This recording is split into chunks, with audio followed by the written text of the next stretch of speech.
removing a processor and heatsink.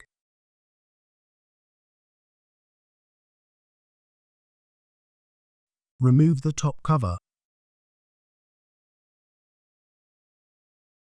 Fully loosen the Torx T30 nuts on the PHM in the removal sequence shown on the heatsink label.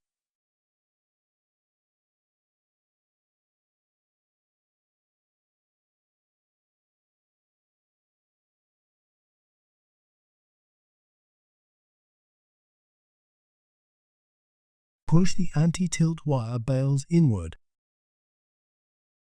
Carefully lift the PHM from the processor socket. Separate the processor from the heatsink and carrier. Lift the handle to release the processor from the carrier. Hold the edges of the processor and then lift the processor from the heatsink and carrier. Separate the processor carrier from the heatsink. Release the retaining clips from the heatsink. Lift the carrier from the heatsink.